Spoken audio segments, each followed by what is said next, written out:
Welcome to my vlog. This is Ate Kati Vlog. At ito po tayo ngayon. Andito po tayo ngayon sa supermarket ng Polo. Yan, araw ng linggo. Yan guys, makikita ninyo, ang daming bilihin. Kasi araw din po ng Tiangge guys. Yan. Yan 'di ba? Kahit saan kayo tumingin, ang daming nagtitinda dito guys. Yan, mga prutas, mga damit, mga pwede mong iulam.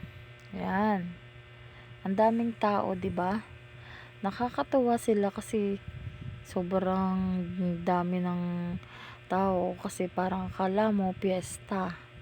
Yan. Dahil nga po mura ang bilihin kapag araw ng linggo. At ang ating pong kalangitan, kung makikita ninyo, ay maulap pero wala naman pong binabadya na ulanin. Yan. Kaya samantalahin po natin ang ating pamimili. Pero kailangan din po natin na babudgetin ang ating mga budget. Bilhin lang po natin yung naaayon, yung tama po yung budget natin lang. O, di ba? Ang daming bilihin dito, guys. O. Yan. At kami po ay maghahanap ng pagpaparkingan ng aming motor. Po, at nakakita po ako dito ng mga gulay. At try ko po kung mura ang gulay dito. Yan guys, ito ang loob sa may gilid ng kalsada.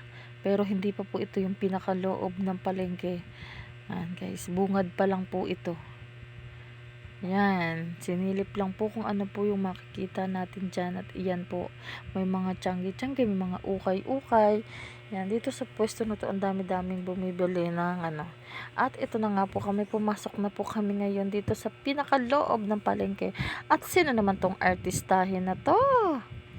Yan na guys, Thank you for watching. Please like, comment, and share.